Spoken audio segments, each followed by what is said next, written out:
What's happening? Welcome to Wong Notes podcast. I'm your host, Cory Wong. I'm excited today because on the show, we've got Jerry Douglas, incredible dobro and lap steel guitar player, also incredible record producer. Cat knows how to produce, listen to music, and direct a band. He's one of the finest dobro players to ever play the instrument. He's got countless Grammys. Actually, that's a lie. Count them, 14. Incredible band leader himself, but also a member of Allison, Krauss, and Union Station. Session musician for so many people. Discography goes crazy. You can check it out. Dolly Parton, Clapton, Fish, Elvis, Costello, so many other things. But his sound is incredible. Incredible sense of musicianship and what a song needs. Not just from himself, but other musicians as well, which is what makes him a great producer and band leader. It's a great conversation. I'm very excited about this interview. I hope you enjoy it. I hope you're having a good holiday season. Hey, speaking of holidays, you want to treat yourself or a loved one to a guitar course?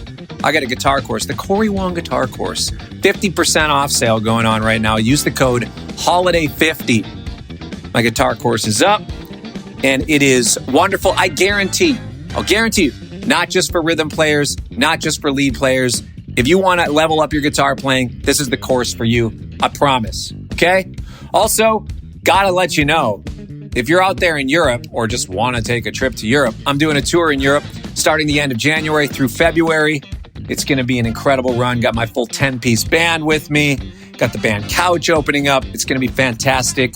We'll see you there. Come say hi. Hey, let's get to this interview. Hey, you guys know about DistroKid yet? If you are an artist, musician, somebody who's trying to get your music on Spotify, Apple Music, all of those things, DistroKid is a digital distributor that can get your music on all of those platforms. It's the easiest, fastest way to do so, with accounts even just starting at $19.99 a year per artist. So for me, I have several albums out. I just pay one amount for the year. For all the Cory Wong albums, I just pay one amount, and DistroKid takes 0% royalty. 100% of the royalties come straight to me. Or you use their Teams feature where you can dedicate a certain percentage to one member of your band, a certain percentage to the other, or one of your collaborators. I do this sort of thing. It works amazing. DistroKid is who I use for my albums, and it has worked great for me. The stuff gets up there fast. They have a smart ISRC thing. I don't have to worry about coming up with my own codes, registering a lot of the stuff. They just have that. And they also have these really cool design tools. If you are not very design savvy, they'll help you come up with assets for social media and other things to help promote your album. And if you want to use them, you can use my VIP code. Just go distrokid.com/VIP/Cory Wong and you get 30% off. How about that? Check them out, DistroKid. All right, let's hit this episode. JD, thank you so much for being with us. It's a pleasure to have you on the podcast today. Thanks. I've heard so much good stuff from Sierra Hull about you guys. Oh, yes. She is a great friend, and I asked her about you, and I have questions that came up for me to ask you, and it's been fun to kind of be welcomed into some of this bluegrass community and have so many friends in it. I've been learning so much. Well, it's a different animal, isn't it? It's a sort of an old form of music that came from porches, playing people in the South playing on the porch, and became this juggernaut of a genre that it is right now. Yeah. It's amazing that a music can come from, well, they all do, come from nowhere, but bluegrass is really has a caricature. It is a character. It's a physical music, very physical, because it's all acoustic. Yeah. And except for all of us now who are plugging in so we can play big places, you can't go out on a stage with a stage full of microphones in an arena. Yeah. You just can't do it. It's like playing the national anthem. Let's fly over. Yeah.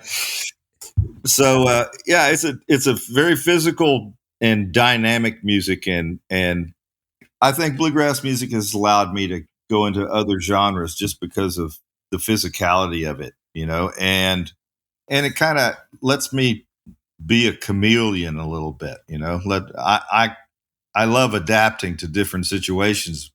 That comes from doing 15 years as a session musician. Yeah. Where you got to get in there and get it right and get it fast. Yeah. And make it hook and make it hook, Yeah, absolutely. Well, and honestly, there's not so many genres nowadays that require as much technical facility as something like bluegrass. I mean, maybe it's just the circle of friends that I have that are in the genre, the Thiele's and Billy Strings and Bela and Sierra and all of those folks that I've played with so much. But they have just some of the most blistering technical facility on their instrument. And then beyond that, there's also just so much shared language. So, and repertoire. Like I go sit in at certain, jazz clubs, and it's like, okay, it's a similar thing where there's a whole jazz standard repertoire. And in college, there was like the real book, and you could either learn it from the real book, and this one will at least tell you like what song, like if you're brand new to jazz, the real book's going to be a couple hundred tunes that it's telling you like, yeah, you should know these ones. But really, if you want to do it right, you just like learn all of the Miles catalog and the Train catalog and all this other stuff, where it's like, yeah, but not all that stuff's in the real book. What tunes actually get called? And then there's the bluegrass thing where I'm going hanging with these friends, or like we were in Ireland and there was a bluegrass session that was happening. It's like everybody knows these tunes that like kind of cross over with Irish music as well. It's like, wow, this American art form mixed with this Irish art form. And there's like crossover of standards and repertoire that everybody know. And then we're at these jam festivals and out in the parking lot, just kind of hanging. And all these people, there's so much just like somebody will start one thing and boom, you just know it. And it's so cool because it seems like there's a certain barrier to entry that is so low where it's very inviting. But then there's also something that seems like it could be pretty intimidating on the level of repertoire you must know. Yeah, they suck you in with that simple song, and then they drop a Bela tune on you. Yeah, yeah, I know. And then it's like, all right, 4 times. Yeah, I mean that could be a mean trick, that bluegrass people could play, and any genre could play. Okay, here's steps ahead. First we're going to play just blue, and okay, that's easy. Now steps ahead. Yeah, contusion. Here we go. Yeah, into the barrel with you. Yeah. Oh my. Yeah, that's dangerous. I've been in those situations before and like overstepped. I feel like I've overstepped seriously. Sort of back off and listen to everything and then just jump in, wade in. That's the only thing you can do. And you may hit one right note out of 7, but that one note was really, I was committed. Yeah. Yeah. I mean, it's all possible, isn't it? I mean, we can play in all genres. We just have to really listen. You just have to listen. Yeah. And that's what I learned, a lot of that again from the sessions, going in and playing on sessions, songs that I've never heard before. Yeah. And in 20 minutes, we're done with that song. That song's history. It's going to be on the radio. People are going to listen to it for 20 years. And you may have a big clam in the middle of it that they didn't get. And you got to listen to it every time it comes. Every time it comes, yeah. So I just don't listen to the radio. I just don't. Well, there's also something interesting in the session world and in many forms of folk music and bluegrass music, especially. This is not something. Now, correct me if I'm wrong on the sessions that you're doing, but most of the sessions that I do, especially around the Nashville scene, like they might have somewhat of a number chart or something, but so much of it is using your ear and then memorization and holding it in your brain. And I've noticed that when I am reading music, because I can read music, I'm one of the few guitar players. Yay, good for me. But when I'm reading music on the guitar, whether it be a chord chart or notes, I'm so much more engaged on the page than I am in the room because I'm focusing on, well, this is the thing that they're telling me to play. And then I play it and I'm focused on that. And I do, of course, keep my ears up for tones and how things are fitting with everything else. Right. But it's merely impossible for me to memorize something if I've just been reading it on the page. But if I just hear it or if I learn it by ear, I'll remember it forever. Yeah, it's how our brains work. It's right. They'll take that in. And your brain takes it in, and it either muscle memory keeps it there. You're interested in it enough to keep it. There. You've been on a lot of sessions as a session player. You've been a session leader. You've been a producer. A lot of people that listen to this podcast have messaged or emailed and wondered, how do you get session work? What is it that makes a good session player? How come I don't get hired for sessions and blah, blah, blah? And of course, today's era, the modern version of being hired for sessions is way different than it has been. So I do believe that there are general principles that we could learn from you about this. You can't, and everyone can't follow the same path into it. Like it is different now because of home recording you don't have to go to a big sound stage, and sit there with, 10 other people to put a song down. You don't do that anymore. I wish you did. I mean, it all sounds good to me. But getting into the session click, we'll call it. It was kind of hard until I moved here to this town, and I just got lucky. I moved here at a time when right at the end of what they called the urban cowboy scare, where all the mechanical bulls and the line dancing was happening. I got here just at the end of that, just as the traditional country movement happened with Emmy Lou and Ricky Skaggs and Randy Travis and all those people. And dobro was still a bit of a reach, I mean, the here in town, in Nashville, it was fiddle, steel, drums and bass, and a couple of guitar players. And then right at the end of this, after we got the take, the producer would every time holler, okay, double the acoustics, So they would double the acoustics, so there'd be even more of the tonal spectrum gone. Yeah, right. That the cymbals and the guitars didn't take up. It was like, okay, we're fighting for the rest of it now. Yeah. So, but to get on the session team, let's call it, you have to get out and play with a whole bunch of people. You have to play with a bunch of people. Go to clubs and play with people and show them what you can do. Show them how you're different. Yeah. Than what they've seen. If you're coming into town, or go and listen. Just be in these places. I mean, there's Rob. You can go down on Broadway here in Nashville. And there's been this line of telly slingers, right? Starting with when I came to town, I think Brent Mason was playing in Tootsie's. Yeah, he was the telly slinger.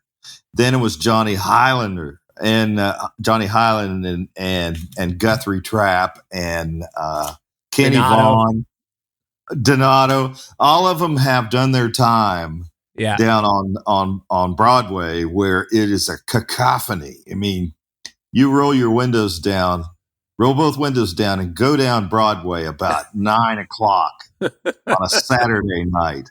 And I've done it and recorded it with my phone, and then tried to play it back and tried to pull one note out of it. Impossible. It's just like it's just such an assault on the senses to walk down that street. Yeah. It's just like. It makes you want to drink. And that they do there. And that they do. And they always have right there in that corner. I mean, Hank Williams and all of them came out of the back door of the Ryman, went right into Tootsie's and got tanked, and then came back out and played their next Opry spot. Yeah. But back to the here, you just people have to see you play, have to hear you play, and it's a word of mouth thing. And, you get hired on a buddy session, somebody will pull you in. I pulled Stuart Duncan into a Randy Travis session. It was the first one he did here in town. Yeah. And he didn't get great feedback at the time, but what a career he's turned that into, I don't know how many records that guy's played on, and we don't count those things. It's just it's work. I mean, yeah, it's our livelihood. And if you don't want to go out and spend your life on the road, right now, being in the studio is the place to be. And but it's not like it used to be. It's not like I remember I used to be able to go down to Music Row and go ahead and park and then go do 3 sessions that day and not even get back in my car until I was going home. Yeah. And that's not there anymore. Yeah. So, there are lots of studios in a certain part of town called Berry Hill here in Nashville. Most of Music Row has moved there, but it's the secret is just having people hear you and don't try to be different. Just be you, Don't try to be somebody else. Yeah. That's more important. Don't play your latest Donato lick, because they're gonna be on to you pretty quick, and they'll just get him. Yeah, they'll just hire Daniel to do it. Why not get Daniel? Yeah. Well, amazing. I have a question also about, because of all the albums you've played on, obviously there's some very good reason why people keep hiring you back. And it's not just you're a great player, because guess what? There's a lot of great players out there. We all know that. But as far as, technical facility, they got the chops, they know the thing, they have the ears. But there's something in musical sensibilities and taste that really makes a lot of people unique. And what I find, it helps people get hired back all the time. Is there a certain approach or mindset that you come into sessions with or recordings with that maybe others might not be thinking about? Maybe, because I drag a huge suitcase of tons of sessions, history behind me. And I learned very, very early on, some of the rules of how you build a solo, how you put a song together, how you keep it interesting. But just bringing that studio savvy is a lot of it. And the more studio savvy you have, the more you might be asked back, because they don't have to ask you, don't play in this area, don't play in this register. That's the kind of stuff I take in with me. I mean, one of the first things I learned in recording, I was playing on Emmylou Harris's record. I think it was Roses in the Snow. It was like years ago. Brian Ahern, her husband, was producing. Brilliant producer, just amazing producer, but came here to Nashville and could not get arrested. It was just tragic. But I learned more from that guy in recording. I was doing an overdub on a song, and he said, "Don't play in Emmy's register when she's singing. Don't play in her register."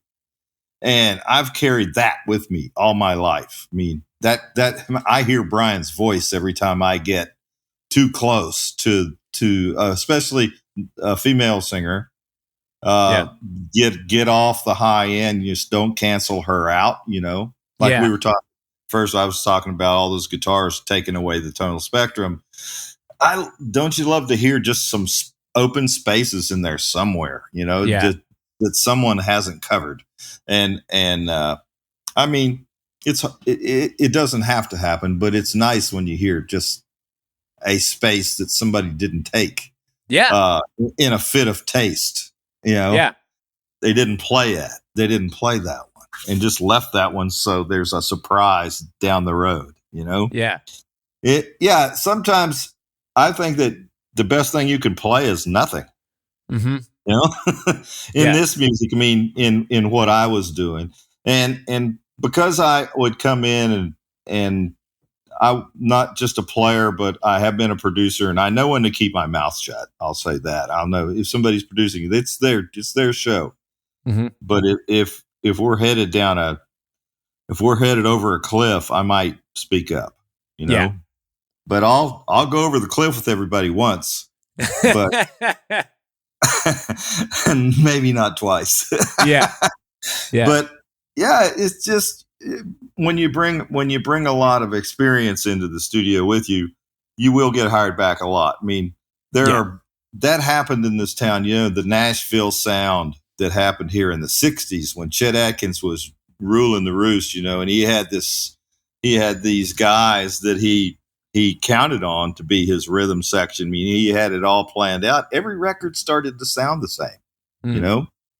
So that's when things really changed here in town. And a lot of the guys that were on the road found out they could go into the studio and really have their own, you know, have a great, if they had a great experience in there after being on the road. And, I don't know, just knowing how loud to be, and there are a whole lot of things. If you just listen, you can figure it out, you know? Yeah. Well, you mentioned some rules of soloing, a rule to make a good solo. We're a guitar podcast here. We have our own guitar version of how we do that. But I'm curious from your standpoint, because a lot of people that listen here are electric players. But right. I would love to hear your perspective on a few things that make a great solo. Well, I think it's the same for any of us. I mean, what I like to do though, I like to. It's almost like a baton handoff, you know, in situations that. Oh man. We're a dog friendly podcast here. Don't worry. Okay, Are you a lawnmower friendly content? Because there he goes. But we'll turn away from him. Yeah, there are rules to building a solo. Like I like to, like I said, the baton pass. If you're taking, a solo after somebody, you know, without going back to verse and chorus or whatever with the vocalist, I like to play something they just played as a handoff, you know. Yeah.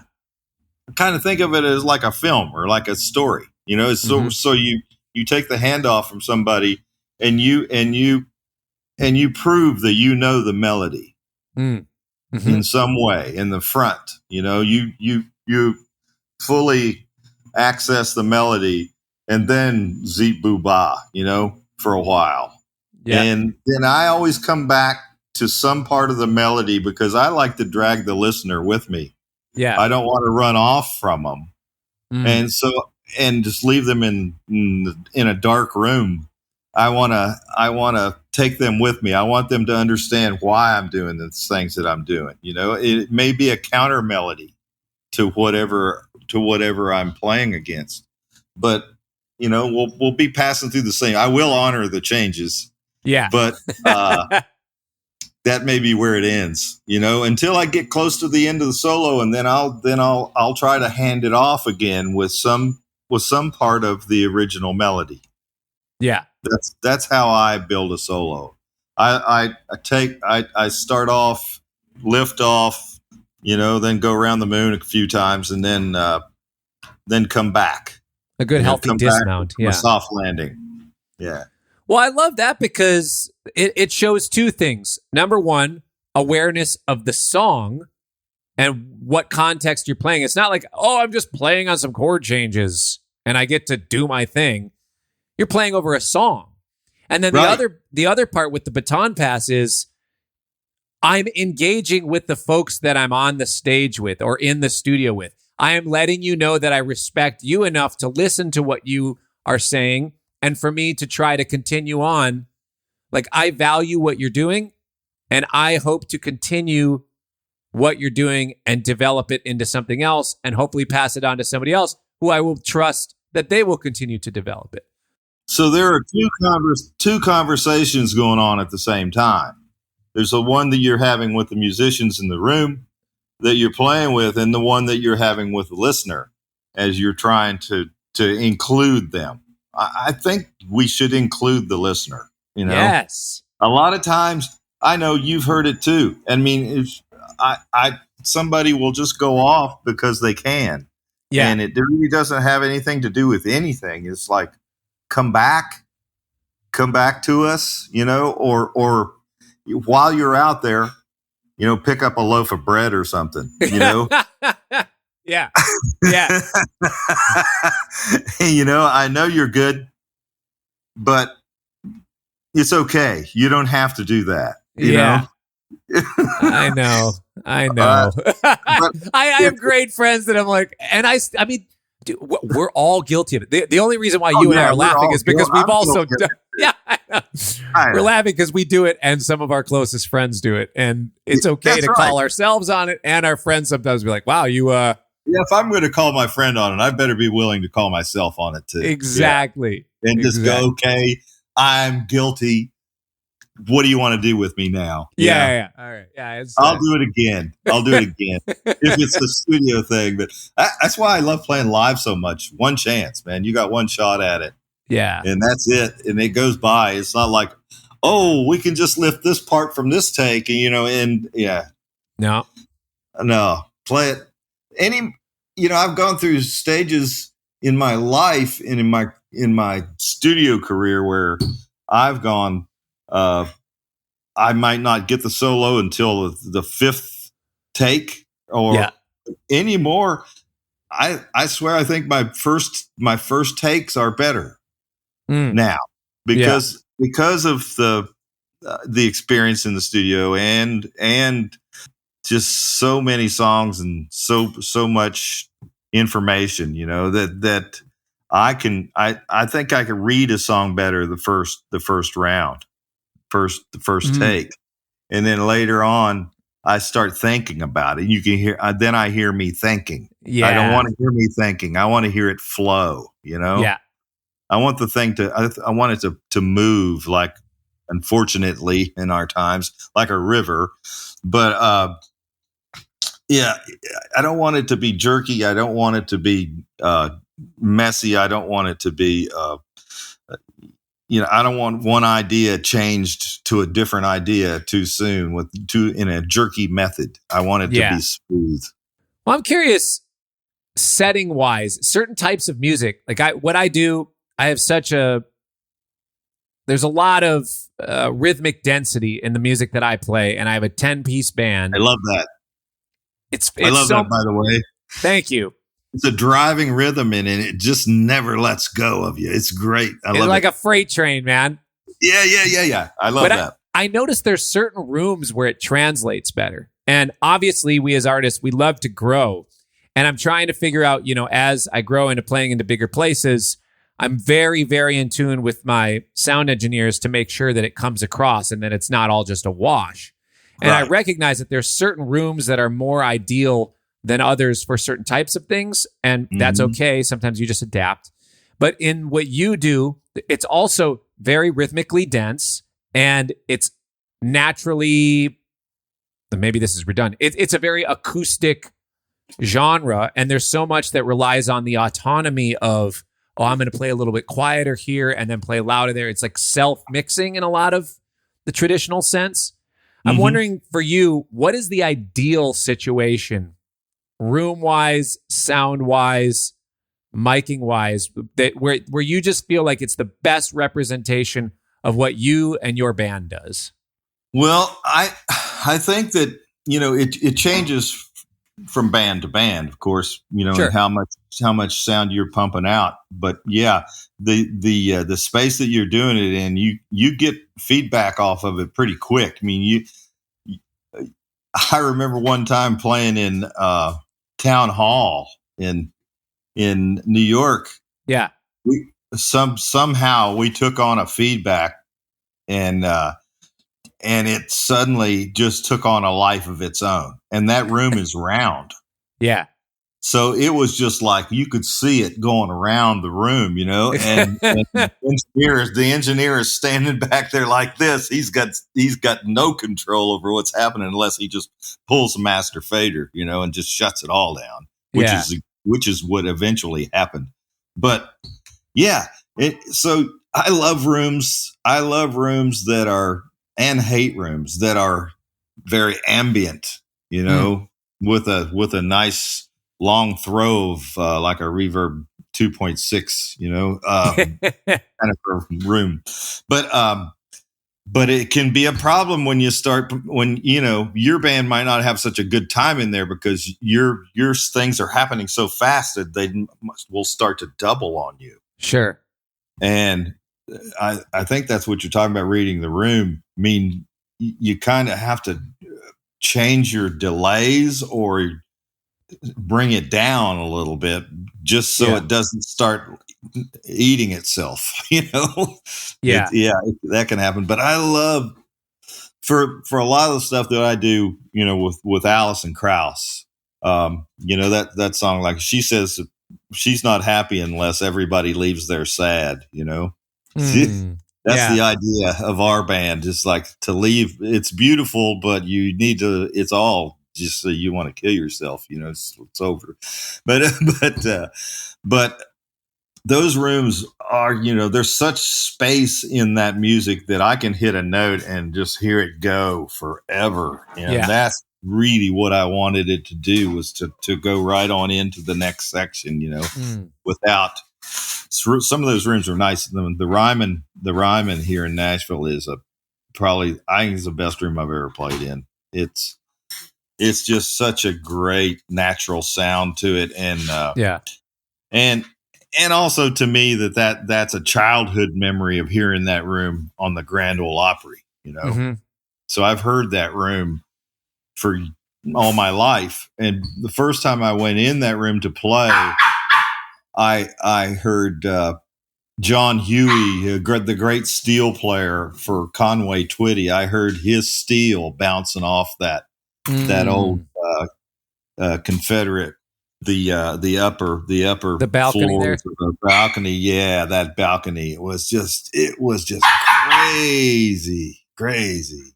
So you brought up playing with Allison Krauss, and I remember there's been different times where certain genres have kind of jumped out in the zeitgeist. And I remember as a teenager, there was one year where it's like, if you got something that was bluegrass-ish in your CD collection, it was the "Oh Brother, Where Art Thou" soundtrack. And if you liked that enough and wanted a second album, you'd go buy the Nickel Creek record. And that's exactly what happened for me. It was like, I kind of discovered this whole thing. I was like, oh, this is super cool. As like a teenager, oh, this is a really cool style of music. What else is there? Oh, Nickel Creek. And, they're very different, but also to somebody who's uninitiated, similar, and of course you could understand why, but that whole era for that style of music, can you tell me what that was like before and after that movie and that soundtrack? Because it was such a potent thing to get people awareness of the genre and just interest in general. Violent reset. Yeah. I mean, it was 9/11. Is that when that was? That's when it was. At the 2001, we cut that record. We were in the studio cutting that record, and I went out in the hall with T-Bone, and I said, how many do you think this is going to sell? He said 8 million. And I went, what? Wow. I mean, he was close, I think it's like 11 now, but he was close. And insane. But we were playing these songs that people had been telling us for years, you can't make any money playing those songs. I mean, those are old. Nobody wants to hear that. And then all of a sudden we come under attack. 9/11 happens. And, we had cut that record a year before that, because I remember us doing a David Letterman, and doing the Oh Brother thing on the David Letterman show. And then leaving town, going across to LaGuardia, I looked back over my shoulder over the bridge and was just thinking, how does the world hold this up? You know, all of this stuff. And that was the 7th of September. Wow. 4 days later. And we had cut that record, and you know, when that happened, the whole country just went, oh my God, you know, it's like, this has never happened. We've been attacked on our own. And it was this terrible time. And everybody was looking for honesty. I mean, you found that record, and everyone was going to ground, looking for something real, because everybody's mind was blown at that point. It was like, what's real? What's real? Everybody was scared of everything. We didn't know how did that happen? And there was this record of total honesty laying out there. You mean, and so many people discovered that record, and it was a record with a vehicle that was a movie. You know, at first the record was way more popular than the movie, and then, but I think that was because of the music, and I think it was honest and it was simple. It was real. It was done with acoustic instruments around all of these ribbon microphones. We never got this close to a microphone. They were you walked into an area of wherever that microphone was, and we were cutting to tape and cutting really hot. John cuts so hot, and that's so that record's out there, and everybody was buying the record, and the trickle down from that.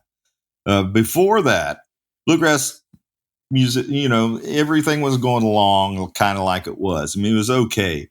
And then this happened. That record was out. So many people bought that record. So many people got interested in the trickle down of bluegrass music, you know, to Nickel Creek, to Allison, Krauss, to Gillian Welch and Dave Rollins. All these people that were on that record, people started to research their catalogs and find Nickel Creek and all, you know, all these other things. But that's kind of how music spreads. I mean, and so many little bands were doing corporate things, you know, bluegrass bands doing little corporate things. Everybody had work. All of a sudden, boy, bluegrass was like, get us a bluegrass band in here. You know, it's like, they don't require amps. But they're not, we can turn them down. But, you know, I think that was one of the big shifts for this kind of music. Also, the first one was the Nitty Gritty Dirt Band's Circle Being Broken record, you know, that pulled so many people into this genre of music. And then, you know, it's been like tragic events, you know, in the world, you know, that was during Vietnam War. That was right in the middle of the Vietnam War when that record came out. So everybody was kind of like, we need something to make us feel better. And music will always do that for you. And these were tragic events, and these records were placed, you know, divinely. Sure. Yeah, it is interesting to see how certain genres will pop up in popularity, and whether it be in pop culture or just kind of a general movement, you know, like there's also just the evolution of genre that happens within jazz, that happens within pop music, that happens within bluegrass music. But I feel like the last several years, just due to a lot of different factors, bluegrass has seen just kind of an, you know, in the same way that jazz has kind of split into different genres of staying more traditional, small clubs, to the jazz fusion, the R&B, the pop versions of jazz. You know, you have stuff like with Green Sky, Billy Strings, and so many other groups that are bringing in their upbringing and their other influences into bluegrass music. It's interesting to see kind of different ways that the genre can be explored, and how these instruments can be utilized, and some of this tradition can be utilized alongside other things.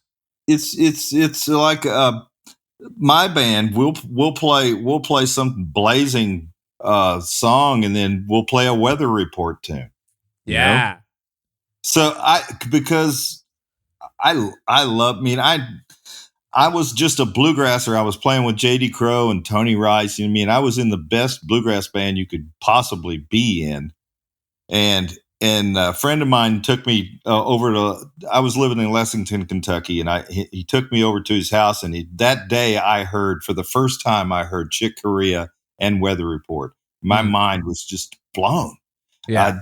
It just opened up so many possibilities for me as a slide player.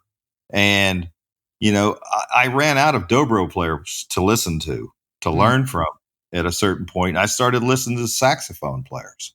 Yeah. I started listening to Clapton and Jeff Beck, and getting my information there and transferring it, trying it in what the people that I was playing with, and a lot of it's the blues, Yeah. All musics are sort of based around the blues, aren't they? At this point, I mean, except classical music, maybe. Sure.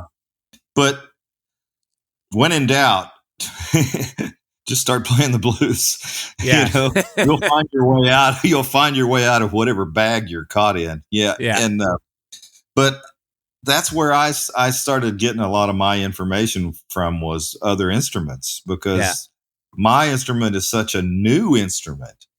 Really, the first dobros, the Do Piero brothers were building dobros starting in 1927. I mean, compared to every other instrument that we use, it's the new one. It's the new kid. And, I'm the guy that's trying to hurry it up and, bury it in the middle there somewhere so nobody will know it's so new.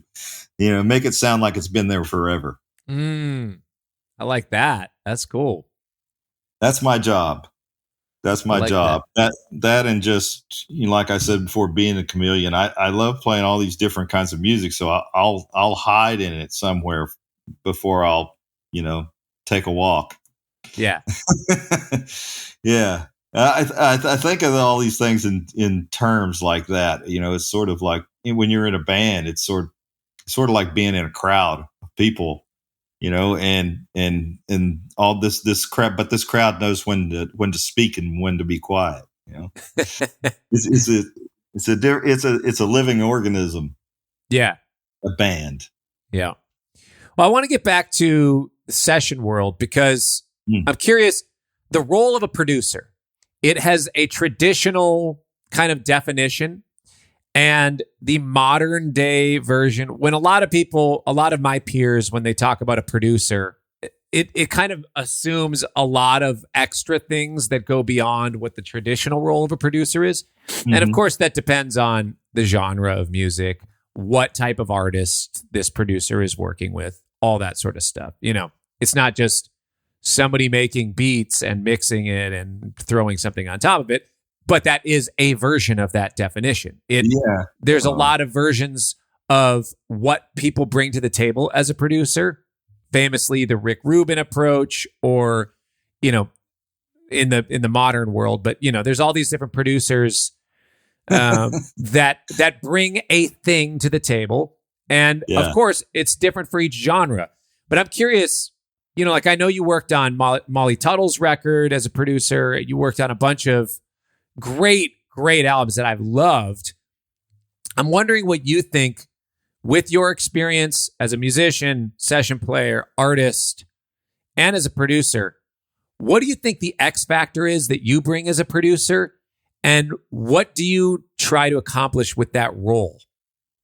I try to go into the session with, okay, well, let me just use Molly's last record as an example. Sure. Yeah. Because her first record, we used ringers. I mean, I brought in Ron Block and, a bunch of people that I knew could knock it out of the park. And we experimented too with a lot of things, like this fiddle cloud that I made of all these different fiddle players all at the same time playing some part of the melody, and it's just like a big cloud, just this big swirling thing. But I thought of that on the way to the studio that day. But what I bring as a producer is I'm part director. Like if people think of producer, a record producer is like a movie director, right? That's the thing we do. We sort of just drive the bus to a point, but let them have the wheel, but just kind of give them a direction. A lot of time you're just a referee, you know, kind of splitting things up and moving things around. So like, you know, and if things get too busy in some section, you know, try to thin it out. But mainly the second record we did, the newest record is her band, her actual road band. Yeah. And I said, you know, it's going to take longer because, you know, I don't know, you know, how much studio savvy everybody in your band has. You know, we don't want to have to train everybody about the studio when they come in. Yeah. And we didn't. I mean, they Kyle Tuttle and Dom, they both everybody brought A+ game, you know, and the only thing I changed was I got a different bass. I didn't like the sound of the bass. So I got a different bass. I went and borrowed Todd Phillips' bass that I did all the Tony Rice recordings with. That bass was on most of that stuff. And I loved the sound of it. And I thought that bass will sound good in this band. Yeah. So we got that bass. It's just luck that Todd Phillips lives in Nashville now. But there are plenty of good basses, but that was the one that I knew would fit into this slot.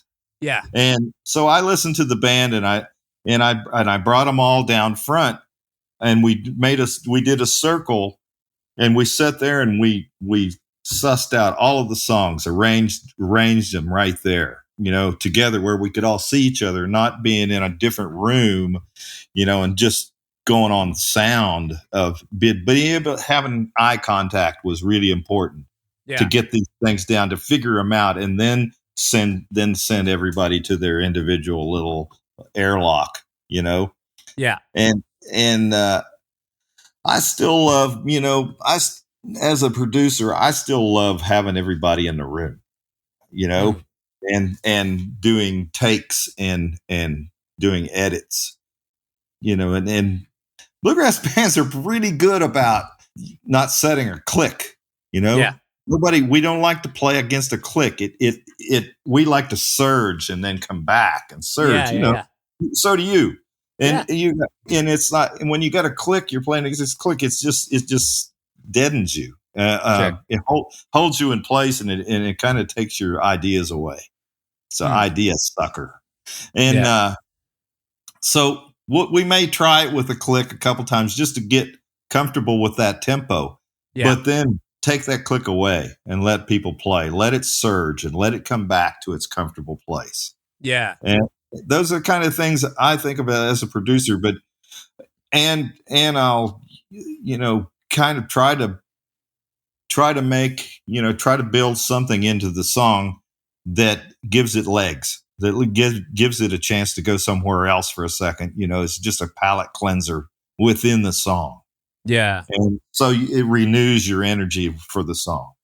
Yeah. You know, we all build in these little things, but in the studio, it's a little different because you're really, I look at it like painting too. It's like, what do we need over here in this place?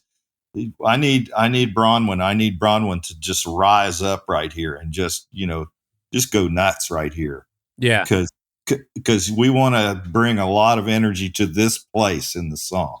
Yeah. You know, and just moving it around like that. I mean, that's what a producer does. A producer keeps his eye on the big picture. Sure. Their eye. Because I've worked with some, you know, great women producers, men producers. It doesn't matter. Everybody's got great ideas. But that's, I think the producer is part referee and plus, you know, have a good idea of what kind of energy you need for each particular song. Yeah. I mean, there's a whole lot more to it, but that's just what's coming to mind right now. Yeah, of course. I mean, in the first album, you were casting director and you were entrusted with, all right, let's make sure that we make a great record. And all those things that you talked about in this second album, I assume those were all happening. But in the first album, you were also playing role of casting director and finding the right cats to play. And that wasn't necessarily the case in the second album, but it was like, hey, you're a great player. Let's just try a different instrument. Okay, cool. And all the role of a producer does require so many different things. And like you're saying, it's like, I don't know, it's so many other things. Of course it is. It's like, yeah, I'm gonna chime in on the mix. I'm gonna chime in on the way that you're miking the mandolin, because right now I'm just hearing way too much of the pick, or I'm not hearing enough attack, or whatever. So yes, a lot of those things, sometimes we forget, oh yeah, like I'm the one who has to call and schedule the studio and tell everybody, send the emails to say, all right, everybody show up at 9, downbeats at 9:30. What, a lot of these other things that, or say, okay, we're going to work on this tune, but before we start to cut the next tune, so you don't have to come in at 10 o'clock. You can be here at noon, because we're gonna focus on this other instrument for a while. Yeah, things like that. Yeah, scheduling things. I mean, and that's really hard. I mean, it's when people want to go back and fix something, and you're really not sure that it needs to be done again. Yeah. Hey, if somebody says they can do it better, I'm willing to listen. Yeah. Because I learned that a long time ago with Allison, who what I thought couldn't get any better. She said, I can do that like a lot better. And I didn't say, nah, that's great. That's great. I said, okay, let's hear it. We have the other one. Yeah. We have the other one. We'll always have it. But if you can do it better, I want to hear that, Yeah. And then she does. And Molly's that way too. Molly is that way. And if she says she thinks she can do it better, I'm totally on her team. I mean, I believe she can, and she does. It's great. How much time do you normally take to make an album these days? Because I'm thinking, like, if you're talking about Allison, we were talking to Metallica a couple weeks ago, and they're like, yeah, we spent a month on this album, or like a year in the studio. I'm like, dude, what are you doing for a year? Like, a year? What is going on? Like, how many vacations did you take in that year? I know. What are you doing? What hours are we working? Oh, a year. You'd be crazy. Yeah. What were you doing? How are you that bad? Or can you not put two notes together? I don't know. The thing, is that they're dope. That's why it's so confusing. It's like, they're great players. Why is this taking forever? Why is it taking so long? Oh, yeah, okay. We decided to keep the second take. Yeah. 9 months later, they're like, yeah. Can you give me that mix number 2 from 7 months ago? Yeah. I remember doing 84 intros once with somebody. 84. And I couldn't tell the difference. I mean, I honestly could not tell the difference after number 35, and he just kept going. And I said, that sounds good. That sounds good, but number 38 sounded great too. I mean, you're just so good. This is about you being happy, not about any of the rest of us, Yeah. And you have to at some point give that up. When no one else can tell. I heard Joni Mitchell say one time, somebody asked her how many times she would overdub, how many guitars would she overdub on a song? And she said, until I can't hear the difference. And then she would stop. And then that makes sense to me. Yeah. So it's like 84 takes of an intro. That's too many. But maybe it's not the musicians at that point. Maybe it's the song or the. Yeah, no, it's the musician. It's the musician, and they're tearing themselves apart, going, "You missed the pull off on the third note." I'm just like, I have it. I have it 87 times, but No, sometimes it can get a little crazy, but as a producer, I mean, you have to keep your eye. I mean, okay, getting back to you said how long, how many hours? Yeah, or that. like how do you normally set aside? All right, let's take 2 weeks and make the album, or let's take 4 days in the studio and then I'll work for a couple weeks to blah blah blah. I'll say on usually on a bluegrass record, a band going in, I will take 5 days to track. Yep. Try to get 2 a day. Yeah. Try to get 2 songs a day. First day in the studio, I'm lucky. I feel lucky to get 1 song. That's great.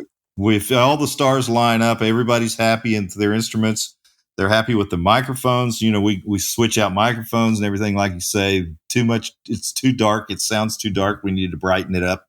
Yeah. We need to make it fit in this slot, and still be your instrument, still be you. But I would say 100 hours. Yeah. To track, overdub, vocals, and then mix. I would mix the same way. I would try to get 2 a day, but it depends on my budget. If I have a whole day to work on a song, hallelujah, I'll take it. Mm-hmm. and I'll work on it that whole day, and I'll find little things. And until I think I've zapped the energy out of it, by listening to it too many times and going too deep and making everything too perfect, where this doesn't sound human anymore, or it doesn't kick like it did before. It doesn't have the same. It doesn't make me feel the same. Then we'll fix things. But and even my favorite part of the whole process is mastering. Really? Because you can almost remix a record now. You can bring the middle forward. You can do anything you want to with the sides. I like to cut instruments, the brighter instruments. I like to keep them on the edges, on the outside edges, and then keep the bass in the middle driving the thing, and everything else jumping out in between those 2 things. Yeah. And now with all the different kind of mixes we can get, just a stereo mix is kind of boring, I guess, to some people, but not to me. That's got to be right first, Yeah. Or you do any other kind of mix, you better have a good just stereo mix. And absolutely, that's 100 hours used to be what I thought it would take to make a record, but like a Molly record or an Akis record, like with Allison, we have 2 records almost completely finished. That band does. And we're going to drop the first one next March. And then a year from then, we'll drop another record. And they are related. There are songs on both records that could have been all on one record. Sure. But we decided to split them. So you want to find out what the end of the story is, you got to buy the second record. I like that. But it's not really. It's without going too far into what the song is. Yeah, that was on purpose. And Allison's really thought these records out. She's had time, all the time out there with Robert, which was something I told her she should do. When we reached, that band came off the road in 2016, just drug ourselves off the road. We'd been on the road for, like 200 plus days a year since 98. Yeah. We'd seen the country a couple times and the world. And we were ready to jump out for a minute and regroup. And we all took off and did our own thing, and stayed busy and all that kind of thing. But coming back together is going to be really fun. That band sounds, as soon as that band, when you get to the second chorus, second verse of the song, the band is totally settled in and sounds just like that band. Yeah, it's iconic. It's the band sound, and only those people can really make that sound. Yeah, but it's funny, isn't it? Different groups of people, like we're talking about making records. It's just like it's casting. It's all casting, and this one's cast in stone, I suppose. I like that. Well, Jerry, this has been so much fun to talk to you. Tell me a little bit about what you have coming up, what you're excited about. What do people need to know that you have going on right now? I'm going. We're going out one more road trip with my band for the year, and then November and December I'm going to be working some more with a fellow named Chris Jacobs, who I produced a record on. He sort of was the king of Baltimore rock, and then decided he didn't need to be that anymore. Yeah, and he came down here and we made a record, and I love the record, and I really like what that cat does. So I'm working with him. I'm going to be working some with the Nitty Gritty Dirt Band on recording them, and and then comes transatlantic sessions again. That's another thing we didn't get into at all. Is this Celtic music that just is on fire. It's so cool. It is so cool.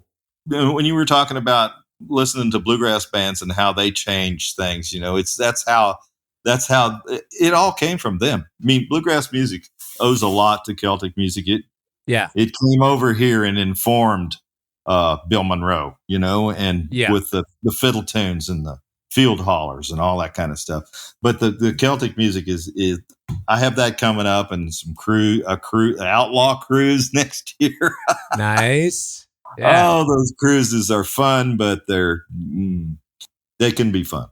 I have a blast on them. Yeah, it can be overwhelming for some people, but I love it. Yeah. I got into this greatest jam session with Jason Isbell one night, and real late in one of those little clubs, and we were all just on 9, 12, and it was so much fun. And that is a good part of those cruises. It's like being on a festival on water, but the people are cool. The people don't come around you and go, hey, and gurm you and stay, you don't feel like you need to shed anybody. Everybody's just going, hey man, loved your show last night.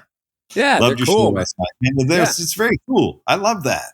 Yeah. And it's you're on the water.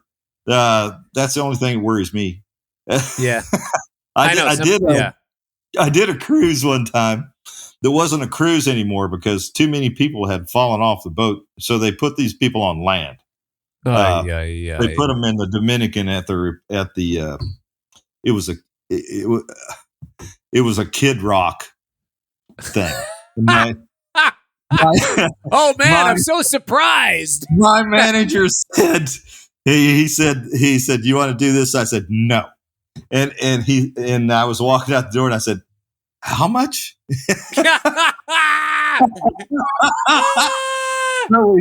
So we went to the Dominican to the Hard Rock Resort, and I don't know if you want to use any of this stuff at all, but I didn't see Bob. I didn't see anybody. I laid on the beach and smoked cigars, and we played, and I didn't see any band. I saw nobody but us. I just was not interested. And the tequila cart guy got mad at me because I wouldn't drink. Yeah. It was like, yeah. But it was a Kid Rock cruise that they had to put on land.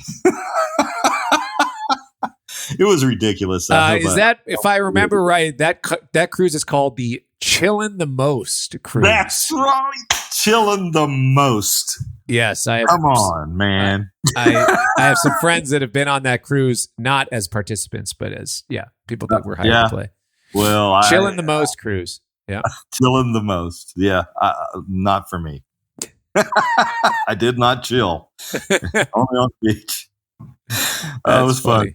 Oh no, this has been great, man. Yeah, well, thank you so much for being with us. We got to get together and play. Yeah. Yes, exactly. Yeah. I'm in. Yeah. All right. You just say when. All right. Yeah. I'm going to be in Nashville a little more the next few months. I have, I've been renting a place there. A friend of mine, one of my close friends I went to college with, has a house down there, and I've been renting a room there for like 10 years. So I'm in Nashville all the time. So we'll I didn't know hang. you were around here that much. I mean, I'm surprised we haven't met around here somewhere. But yeah, we're both gone a lot.